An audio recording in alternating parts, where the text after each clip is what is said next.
Zach Wahls, how are you today, sir? Doing very well. How about yourself? I can't complain. Can't complain. All right. Another Is member of it the beard. Mr. Big Sarge? Is it It's just, you just call me Tim. That's fine. you got it. Sounds Big good. Sarge is some other alias for, some other. So, I guess I'm waiting on the rest of the team to show up. As soon as they turn their cameras on, I'll go ahead and add them to the stage. You got it. So, tell us about yourself. So everybody Yeah. that's brand new to this Iowa race.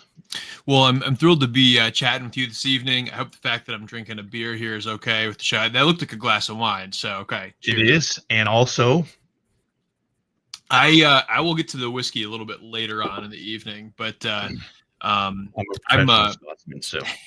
Well, I'm a two-term state senator. We launched our campaign just over a month ago here, running against Joni Ernst. I'm sure a lot of your audience remembers the comments that Senator Ernst made last month about how we all are going to die from the Republican cuts to Medicaid that are in the budget bill they just passed. I've been serving in the Iowa Senate since 2018. Some of your viewers who have a good memory may recall a short speech I gave to the Iowa legislature back in 2011 when I was a college sophomore, talking about marriage equality and my experience growing up with two moms. And a video of that speech went like mega viral, turned my life upside down. And I started doing some advocacy work after that. But I've been serving now in the state Senate since 2018 when I was elected. And watching everything that was going on in Washington, D.C. Earlier this year with Joni Ernst, my wife and I, after a lot of conversation, some reflection, some prayer, decided what was happening was totally unconscionable. And we thought we would rather be in the fight than on the sidelines for this election. Outstanding. So, had you already decided to run before she said we're all going to die or whatever? Yeah, I made the decision to run. Because the way this works, right, is like you're kind of on the sliding scale of, we're publicly exploring, talking about that publicly, but you're not 100% of the way in. There's a lot of work that goes into preparing to launch a statewide campaign like this. So I made the decision that we were pretty much 100% of the way there in like early to mid-April. And then the way that I was talking about it with my family was like, look, what we've done is we've decided we're going to build the rocket ship on the launch pad, and then up until the moment when you actually launch the campaign, you can always hit the abort button, and no go. But we started putting the team together, started putting some thought into like, what would this campaign really look like? And we decided we got to do it. And so now here we are. And it's been an incredible 6 weeks since launching the campaign. And I feel like we got some really good momentum here as we head into the summer. Also, hi, Matt and Doug. How you guys doing tonight? Good to see you, my friend. Doing very good. Doing very good. Sorry, I had some technical issues. Hopefully that it stays up for me while you're here. Glad to have you. Thank you for coming. It's good to be here. So what went through your mind the second that you very first heard about her reply? Like I know what went through my mind. I just want to hear what went through yours. Is it something that you can see on camera? Or is there like yeah, I mean, look, it was a public response, and this is well, it was shocking, right? I mean, just think about how out of touch you have to be for that to be your response to a question like that. I mean, you got somebody asking a very legitimate question about what the effects of cuts to Medicaid are going to mean to Iowa. And there's been some studies that have been done that show there's like 15 to 20 rural hospitals across our state that are going to be at risk of closure because of these cuts to the system. One of those hospitals is Joni Ernst Hometown Hospital. In Red Oak, Iowa, where Joni is from, in Montgomery County, which she used to represent in the state legislature, Montgomery County Memorial Hospital is one of those hospitals that's at risk for closure because of these cuts. So can you imagine how out of touch you have to be to vote yes for a bill that is now threatening the existence of your hometown hospital. Absolutely ridiculous. I mean, everybody's got to die sometime. Well, look, if you said in that follow-up video, death and taxes or whatever, yeah, I guess except for the billionaire buddies out with her vote, who, now their taxes are going to stay, at these reduced rates that Trump put in place back in his first term. I mean, it's absolutely, it's crazy. The fact, here's the problem. So I got a couple questions that I want to get into, but if I could just talk about that for just a second. The idea that you talk down and that you basically insult the intelligence of every single person who's voting for you, as if they don't know that everybody's going to die. What they're saying is, we don't want to die tomorrow, you hag. That's what they're saying. And the I mean, right?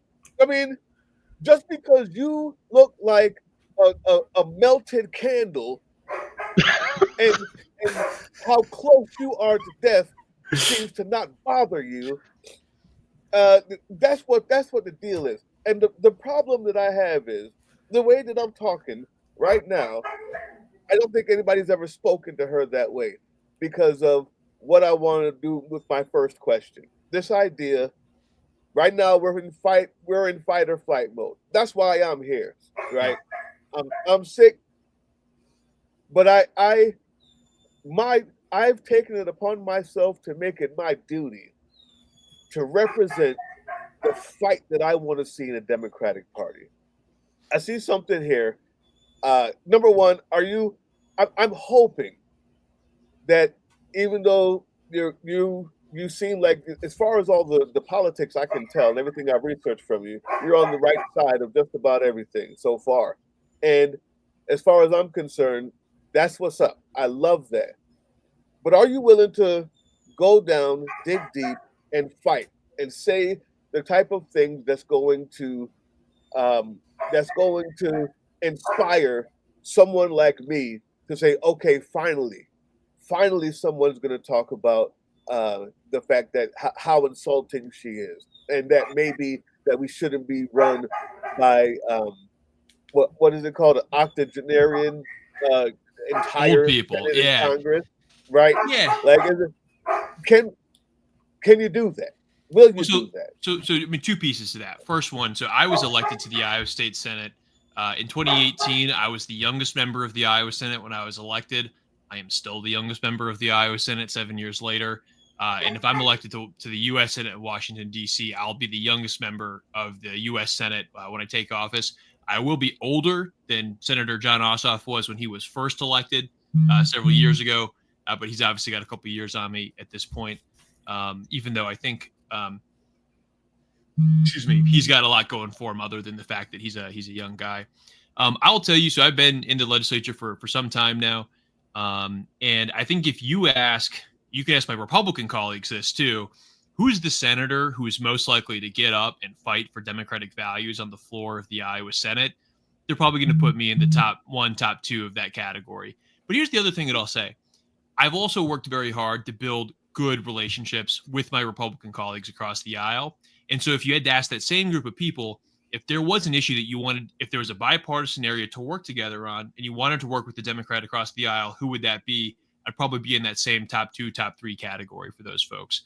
And the reason that's the case is because you can stand up and you can fight for democratic values while also being focused on getting things done. And that is exactly what I've done in the legislature. And sometimes that means working across the aisle. I mean, there's only 16 of us in the Iowa Senate. There's 50 total members. If I want to get anything done, you need a majority vote. You have to be working across the aisle. And so I would say that I've been probably one of the more effective legislators because of my ability to work across the aisle without compromising on our values. And that's been a key priority for me over my time in the legislature. Is there a particular bill or piece of legislation that you're most proud of from your time working there? Well, there's actually one that we just finally, after years, got over the finish line this year. Some of your viewers may be familiar with, they're called pharmacy benefit managers, or PBMs. Essentially, you can think of them as like a health insurance company, but specifically for prescription medication. They make a killing. And we finally, after years, were able to pass some bipartisan legislation to crack down and reform how PBMs are regulated in Iowa. It was actually very close as to whether or not our governor was going to sign it. We thought she might veto it. She had a bunch of business groups putting pressure on her. Thankfully, it took effect. This is going to make a huge difference for protecting rural pharmacies in our state, which have been closing at this rapid clip. A ton of corporate consolidation in that sector, driven in part by the squeeze that PBMs have been putting on rural pharmacies. And so that's just one example. I'm sure that we could chat about several more, but that was one that we got done this year, and we're definitely excited to be campaigning on that topic. Excellent. Is there, presuming that you are victorious in your campaign here to join the U.S. Senate, is there a particular area or field which you would like to focus on, should you be able to? I know it's a very complicated machine of U.S. politics in the Senate, but is there a direction that you would like to focus on, something that you could put forth as a signature you would like to see as a piece of your legacy in the future for the U.S. Senate? Yeah, absolutely. So look, I've been here and we've been traveling all over the state, and cost of living right now is killing people. Whether it's the cost of housing, cost of groceries. My wife and I have a 15-month-old. We are paying almost as much for our mortgage as we are for childcare, right? I mean, it's just totally, the system is totally broken. I think young families in Iowa right now are really struggling. It's not about how many kids do you want, it's how many kids can you afford, and that's totally broken, right? One of the things that I started working on my very first year in the legislature, 2019, we had these out-of-state companies come in from Utah, and they bought these investment firms, and they bought trailer parks, manufactured housing communities throughout Iowa, and several that were in my district. And they jacked up the rent in these communities from 1 month to the next by almost 70%. And manufactured housing is one of the last, kind of unsubsidized forms of affordable housing that a lot of working class Iowans depend on. This is true for a lot of states across the country. And so the predatory behavior that you see by some of these ownership groups that is happening across the country, and for them, it's about money. These are not neighbors. These are purely dollars and cents on a spreadsheet. And so to me, that's completely unacceptable. I'll tell you, so we were actually able to bring together a bipartisan group of legislators to work on that issue. You might be hearing a theme here. I got 15 Democrats, 15 Republicans. We came together.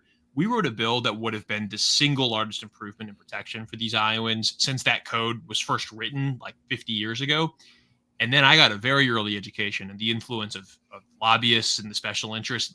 This bill, despite having a majority of the Senate co-sponsoring it, didn't even get a public hearing because the lobbyists killed it, got it stuck in a bill, cut a check. It's all public. This is all public. Cut a check for $50,000, and that was that.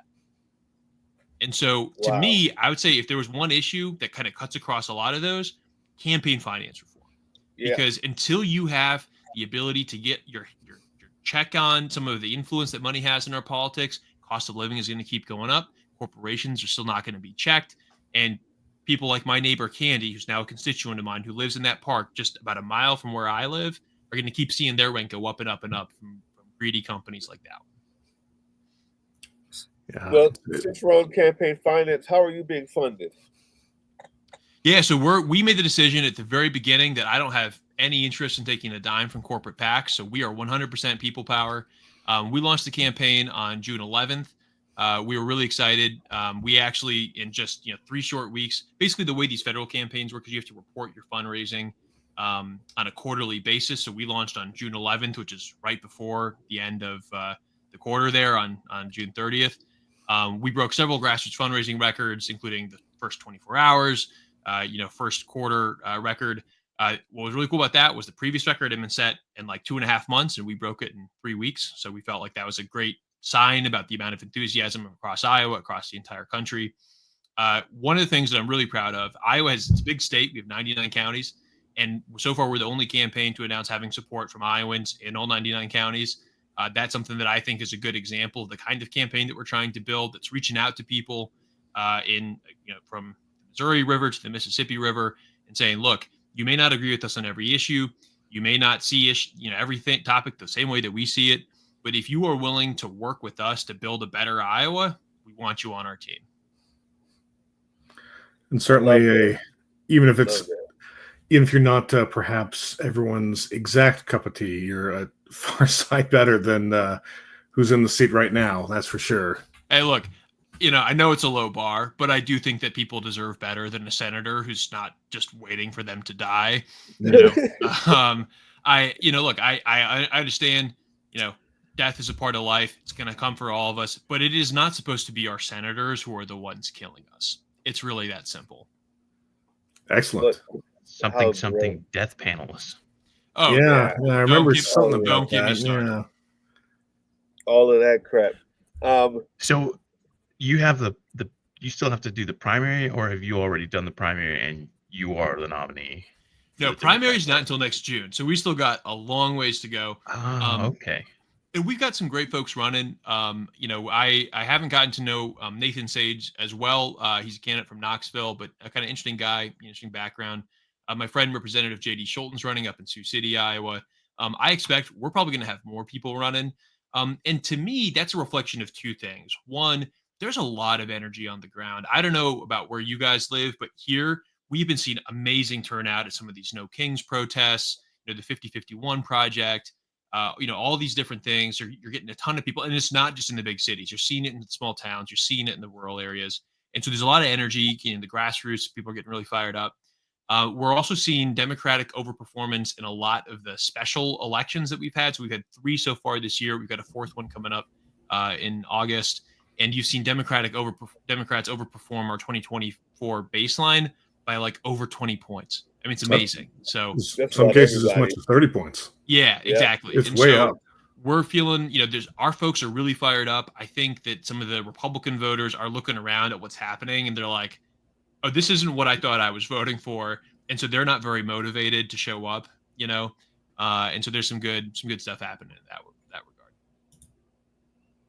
regard. So if I may, there's one thing that you said. So this is super important for everybody. Understanding that despite the fight and all of the rhetoric, you do have to at some point govern. You do have to at some point legislate, and that means reaching across the aisle. And you said people would know that you are willing to do that without compromising your values. This is what I really want. It's not like a gotcha question, but I do know that Iowa's a heavy lift, right? Supposedly, not anymore, but traditionally would be a heavy lift for a Democrat, right? And we're looking at immigration policy right now. Right now, as that bill has been passed, I mean, ICE is already getting an extra 170 billion. They're building alligator Auschwitzes in every state. I guarantee it, because that's what the money's for. I'm sure they're coming. You have to find a way to reach these people. I understand that from just the demographics where you're running, and I see on your website it says secure the border and hire thousands of immigration border patrol agents and immigration judges. Now, that may be old. I find that to be overkill, considering ICE just got $170 billion. Is this old? What is your idea on that? Why do we need more patrol agents? Judges, sure, to definitely get rid of the backlog. Who are we policing at the border that we need so much more money for and thousands more border patrol agents? Yeah, look, I think immigration and the border generally is a perfect example of an issue that you have so many politicians in D.C. that they've put it off for so long that the problem boiled over and has gotten to this crisis point that it's become this really contentious issue. There have been efforts over the years to try and address it in a bipartisan way. There was a bill that was introduced that was negotiated by a Democrat, Independent, Republican last year that got introduced and then got spiked. I think it was President Trump who asked Senate Republicans not to move that forward. And look, you've definitely seen, I think, some topics around immigration that are distinct and sometimes get muddled. So the border itself, right? You do need a secure border. You've got people trying to bring things across that aren't always good for our country. And you're talking, whether that's drugs or weapons or whatever the case may be, smuggling people. I mean, bad human trafficking, bad stuff, right? So from my perspective, and just to be clear, by the way, Border Patrol and ICE are two different organizations. I think that on the deportation piece, look, I understand that for a lot of us who followed the 2024 campaign very closely, I think many of us were very clear-eyed that the Trump administration, if they won, were going to be doing mass deportations of people who were here and who had not committed, murder or were rapists or whatever. But there were a lot of people who voted for Trump who really thought that that was where their top priority was going to be, and that they weren't going to be doing mass deportations of people who weren't violent criminals or anything like that. And so I have talked to these people. I mean, literally earlier this week, we were in North Iowa, visiting some rural communities, and people are shocked by what they're seeing, both in Iowa and across the country, of people being deported who, despite being here illegally without papers, have not broken any other law, who've been pillars of their community, hard workers, just trying to provide their family. And I'll tell you, in Iowa in particular, if the president goes through with this mass deportation plan and they actually do remove every single undocumented person who's not here legally, the agricultural industry in this state is going to collapse. And that is not an overstatement, right? Construction. There are so many sectors where you have a high number of people who are in the workforce who, rather than being deported, I mean, look, we do need to have a pathway to citizenship. It should involve a fine. It should involve back taxes. I believe it should involve learning English. And it should involve waiting your turn so you can get processed in an orderly fashion. We aren't going to be able to do that until we have a significant investment in the immigration judges. And that's part of the other part of the plan on the website there, because the backlog is enormous. And so we need to stop just like debating the problem and letting it be this political football. We need to actually solve it. And the one thing that is, look, the border itself, the number of crossings was starting to drop at the tail end of the Biden administration, and it has now dropped to, virtually very, very little. And so, look, whether that means that you need to increase funding for patrol or you just need to keep it stable so the situation stays how it is, I think is going to depend on the situation if we were to take office in 2027. But look, I don't think there should be any doubt. The 175 billion for ICE that was in the big, beautiful bill, so to speak, if that actually does lead to the mass deportations that they're clearly telegraphing they're planning to do, that is going to have hugely negative impacts for states like Iowa, where these workers are playing a really important role in our economy. Not just as a deportation, it looks increasingly like a big part of the plan is to have them in these prison camps and then to rent that labor out as a replacement for the loss of migrant labor. Which is, I have to give us. I haven't tracked that piece of it as closely. I've seen some of the headlines about the Alcatraz situation, and it looks like the conditions there are absolutely terrible. So they are. From what we've seen. Oh, sorry, Doug. Go ahead. I 100% agree with. I 100% agree with the judges. I 100% agree with being able to reach across the aisle, which means it's going to have to be a bipartisan bill, whatever it is. I'm not sure that it's the epidemic people think it is. I mean, there are a lot of countries that wish they had more immigration, but fine. I love the real E-Verify. Let's hold the employers accountable. I love that. I just want to push back on the patrol one more time, because ICE is not the same thing as Border Patrol. That is true. But we just saw Border Patrol unleashed in LA as if they were ICE in a park with tanks, because I mean, they have money that they're not using. So now they've got, they're wearing like war theater helmets, gear. They got, armored vehicles for Border Patrol. I'm wondering if in the light of where we are now, is this something that you'd be willing to amend in your how you assess the situation? Because I, for one, am scared as hell that if they have more Border Patrol or more money for Border Patrol and bigger rovers and machines and more horses to stomp people with, they're going to find a way to use them that's not at the border. Yeah, I mean, Doug, look, the only thing I'll say is that I do think that this is you're going to reflect whatever the situation looks like in 2027. You see where border crossings are now. They've declined significantly based on current levels.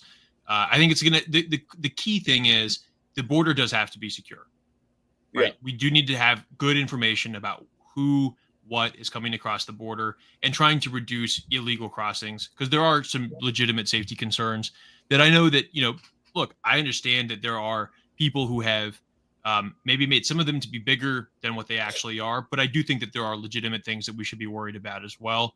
And I think, frankly, you always run the risk of equipment and personnel being misused. And ultimately, that's going to come down to who is overseeing those departments. And I think that is one place where there is a critical role for the Senate in confirming some of these appointees that the Trump administration puts forward, whether it's for ICE or other parts of the federal government. Look at what's happening right now with Pam Bondi. We've all obviously saw what happened with Pete Hegseth, and Joni Ernst, by the way, played like a decisive role in all of that. And that's where leadership of these different, divisions and bureaus within the government, leadership really matters.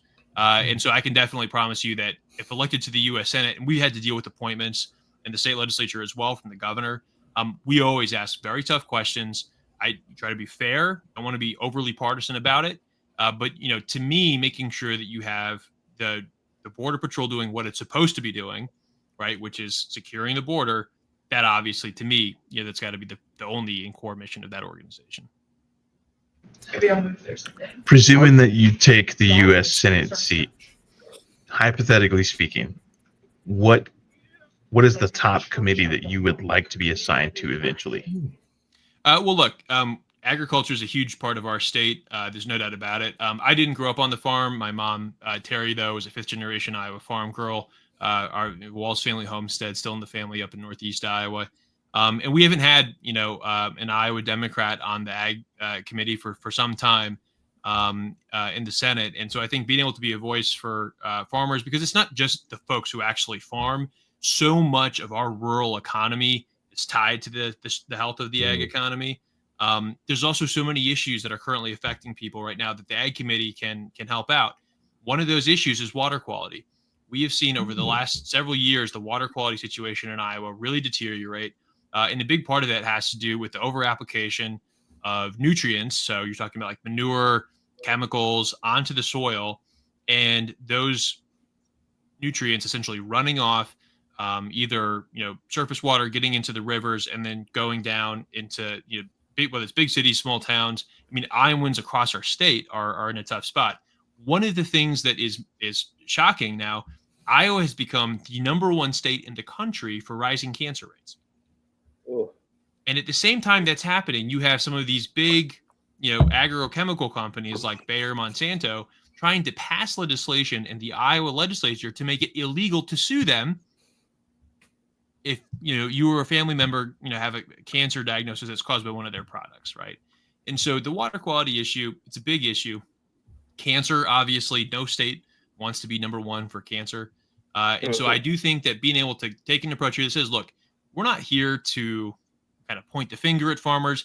Farming is an important part of the way of life of this state. It's a big part of what makes Iowa Iowa, but we need to work together to find collaborative solutions, because this can't go on. It simply cannot go on for us to both have, at the moment, the weakest economy in the country and be #1 in cancer at the same time. That doesn't work. So to me, getting on the Ag Committee, being able to work to help pass a farm bill that is going to make sure that we can crack down on the bad actors, that we can reward the people who are doing things right, and help the people who aren't currently adopting some of those conservation practices but want to and need some support to get there. So that way we have a food system that's actually, making us healthy and not just making us sick. And I think, to me, that's work that has to start on the Ag Committee. The only other thing I would mention, too, banking, financial services. I spent several years of my career working for Iowa's largest financial cooperative, Green State Credit Union. I worked in our community development, helping Iowans develop saving habits, purchase homes for the first time. It was incredibly rewarding work, and I got to learn a lot about how the financial services industry works. And I think there's a lot that we can do to continue to help make people's lives better. And so those would be the two that I would say. And if I had to pick a third one, the Help Committee, Expansive Committee, Human Services, Education, Labor, Pensions. But it's a committee that my mentor, Tom Harkin, used to serve on for a long time. And I'd love to have the opportunity to follow in his footsteps. You know what I'd like to see you on? The committee that is dealing with unions. I don't know what it's called, but however we can talk about unionizing, because you've been a pillar. I mean, since like 2011, from what I've seen, you've been talking about it. I mean, were you even 2011? Were you even in Congress then? Like the video that I saw, you look like a kid. You have been on it, on it. Can you talk about the PASS Act? Can you talk about your labor movement that I believe started in 2021? Yes. Got... So I'm 100% pro labor candidate. I'm proud to be. I grew up in a labor household. My mom Jackie has been a member of SEIU and now AFGE. She's a nurse practitioner at the Veterans Affairs outpatient clinic here in Coralville, where I live. I'm taking care of our nation's vets. And, she's been on the receiving end of some of the awful stuff that DOJ has been doing and kind of terrorizing government employees. And so I've been seeing some of that stuff play out in my own home life. When I first ran for the state Senate back in 2018, a big part of that was because of what Republicans did after they took control of state government here in Iowa after the 2016 election. They passed legislation that gutted collective bargaining for public sector workers. They made terrible changes to workers' compensation. They made it harder for labor unions to organize and to stay active. I mean, it's been an all-out war on organized labor. And for me, what I learned about labor at a very early age is that there's power in solidarity, there's power in being able to collectively bargain, and that fundamentally labor organizing is about bringing the same lowercase d democratic values that we have in our government into the workplace. And so you think about what, the society that we live in, you have the political element, you have the economic component. And so that's all it's about, right? And so I'm proud to be the only candidate in the race who has a 100% lifetime labor voting record. I'm proud of that record. And we're going to continue to fight. When I was in the state legislature and the PRO Act was introduced federally, I signed a letter. Yep. I signed a letter, saying that we would support that and calling on our congressional delegation to support it. Unfortunately, obviously the Republicans did not support that and they weren't able to get it through the legislature. But look, I mean, unfortunately, there are too many people in the Democratic Party who have not been strong supporters of the labor movement over the years. And that goes back, many, many years. But when it comes to me, I am 100% in the labor wing of the Democratic Party, and I'm proud of that fact. It also goes back to how you're funded. Those Democrats that aren't for that, I bet you if you take a look at how they made it there and how they're funding their campaigns, it would say a lot as to why not. So I find that to be extremely commendable, my friend. We really do appreciate people coming in, not being backed by corporations, standing on what they believe, and we need unions, and we need strong ones. And I love to have somebody fighting for them in there. I appreciate that. It's wild to me that you could even consider it controversial. I mean, you look at what's currently happening in our economy, where you have so many people at the very top who have so much.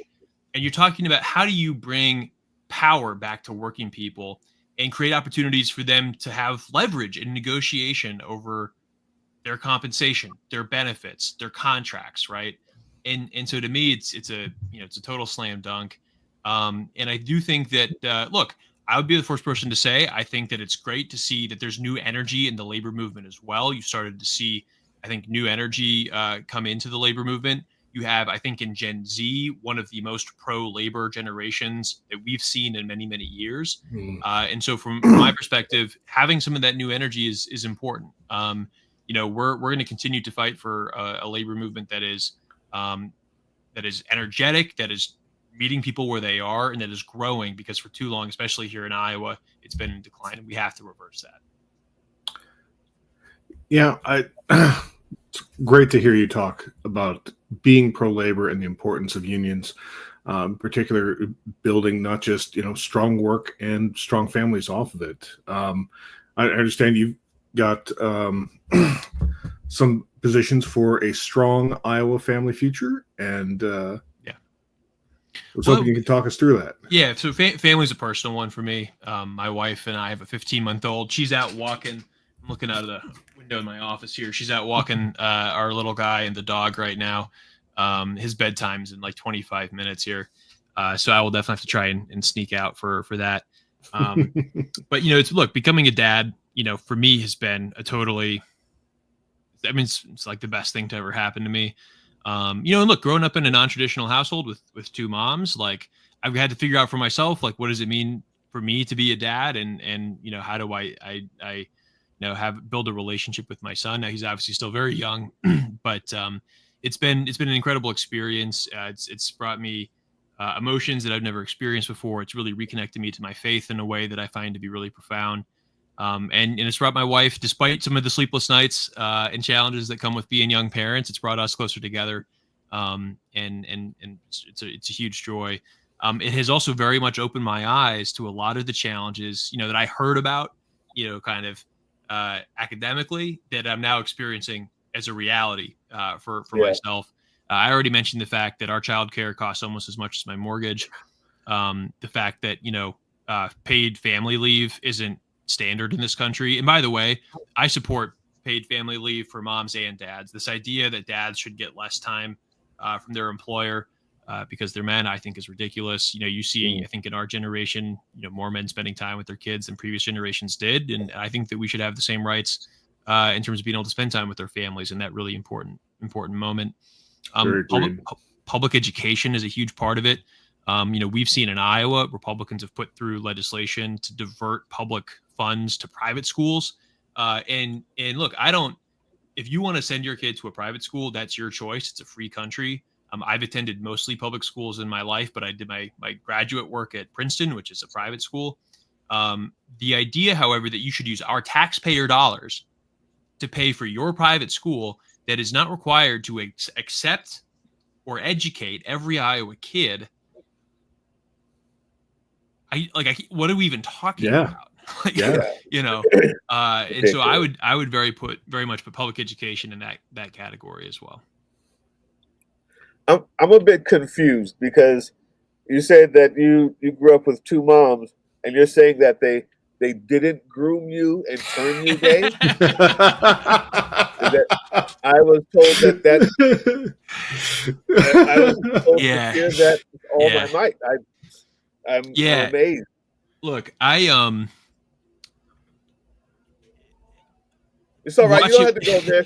I mean, just watching the conversation around that topic over the last several years has obviously been frustrating, for a multitude of reasons.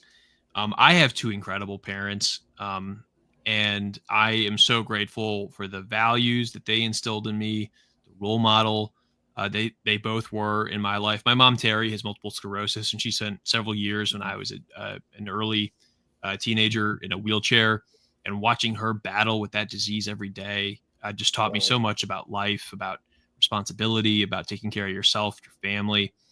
And they have been incredibly supportive as grandparents. I mean, I cannot tell you how clutch it is to have two grandmas 15 minutes away who are always happy to see Eli whenever they have the chance to watch him. Frankly, this campaign would be so much harder if we didn't have them, on speed dial to help out from time to time. So I'm really grateful for my family, and this idea that some people are putting out there now that marriage equality is back up for debate or discussion, that they want to make it illegal for gay couples to have kids is outrageous and obviously something we're not going back. And that's that. And so look, they're great grandmas. I think I'm doing pretty good as a dad so far. And I'm really a lucky guy. It does seem like they raised you well, sir. Appreciate that. I'm going through it, guys. I think I may have to bow out, but I did. I just wanted to make sure that I was here, and I heard you speaking, because I really enjoy knowing your stance on unions. I enjoy knowing that there's someone going in with new blood that's not isn't starting at 70 or hasn't been playing the game for 50 years. I love the fact that you are getting money from the ground up? And by the way, where can people donate? Yeah, absolutely. If folks would like to chip in, we'd love to have your support. You can go to zachwahls.com. I think we got the link here in the video, ZACHWAHLS.com. Got the link there. Like I said, we're not taking a dime of corporate PAC money. So we are 100% people funded. And we can't do what we do without grassroots support. We're hiring staff. We're expanding our organizing operation. We're doing all these things, and that does cost money. And so we'd be really grateful whatever folks can do, 5, 10, 15, 25 bucks. Make it a monthly donation. That goes a long way. Everything that you can do is greatly appreciated. Absolutely. All right. And, when's the primary again? June 2nd of next year. So we're still a ways away. But So you got time. Yeah, I mean, look, the thing is, Time to though, build this up. you have to build it now, because if you wait until June to start building the operation, obviously, it's way too late, right? So Absolutely. we've got, especially these days. Oh, absolutely. We got 320 days down till the primary election. And it's like every day you wake up, we got to win the day, right? If you win the day, you can win the week, you win the week, win the month. That's the operation. Absolutely. All right. And I hear my little guy crying, so I'm going to go get some help for Mama. But gentlemen, I really appreciate it tonight. If folks want to follow along the journey, they can also find me on all my social media at Zach Wahls on pretty much all the major platforms. Absolutely. So for all the streamers that watch us that we've had on our show, get this guy on your show. Boost his visibility. Got a whole year. Absolutely. Yes. And we would love to have you back on the show whenever you have time. I appreciate it, gentlemen. I appreciate what you're doing, getting the message out there about the importance of kind of bringing the connection back to these values. And because look, I'm so proud to be an American. There's so many challenges that we have in this country, but I deeply believe that there's nothing that's wrong with our country that can't be fixed by what's right with this country. I believe that's very much true of Iowa. And I'm excited to. We'll definitely find a time to get back here before too long and update folks on how things are going. And in the meantime, if folks want to reach out, our website or social media is a great way to do it. Thank you all so much. Outstanding. Thank you for being here. If you're there, thanks for facilitating this. See you guys. Thank you. Have a good one. And well, Bill Sarge, if you and Mount Vesuvius need to head off, we understand. And yeah. That's exactly it. So I didn't mean to run him off. I hope he didn't think that, oh man, well I guess it's time to go. It's like, no, it's just me leaving. I'm just No, we actually, so when we were doing the whole email chain leading up to this, they were like, yeah, he's only got 30 minutes. Okay. So the fact that we went 13 minutes past that. Yeah, and good stuff. It was a good talk. It was good to hear his positions on different things, hear where he stands on it, and kind of get a good, honest feel for him. I like we can do Absolutely. that. Hopefully we get some more candidates on, too, for a number of these other races that are going on, and hopefully we can get him back. I think we're talking about having Aiden Swallows back on. She was that would be awesome. Arizona candidate, or is an Arizona candidate. Yeah. Even though Deja didn't win the primary, I want to try to have her back on as well. And then I don't think she's going away. I think she's got the chops to make a run at something else. Yeah, I hope so. That was such a fun show. It was. I'm out, man. All right. All right. Doug's got to go do the business, and I'm going to go. You gonna put it out there like that? go restock the things. I'm running low on the daddy juice. So. Double fist. Yeah, Big Sarge would love to have Jasmine Crockett on there, Brenna. When I guarantee you, the first thing that's gonna come out of my mouth when we have Rokana on is, "Hey, can you get? Can you go over to Jasmine's office and be like, hey, I need you to." Look, we're gonna get Ro on here, and the first thing you're gonna ask him is about another politician to get on the show. Okay, I'll wait. I'll wait until about halfway through. Poor guy. Actually, I'll probably wait to the end and be like, "Hey, don't forget." That would be the classier move to wait till the end and then go fishing for connections. Yeah. All right, that is going to be our time for today's super short show. Thank you, Zach Wahls, for any of his team that are still watching. And thank you, Doug and Matt, for being on with me as well, so I didn't have to carry this on my back. Happy to help out. All right. You know how it goes. Baby, you want to do it? Oh, no. I'll do it with you. 2 claps and a Rick. Woo!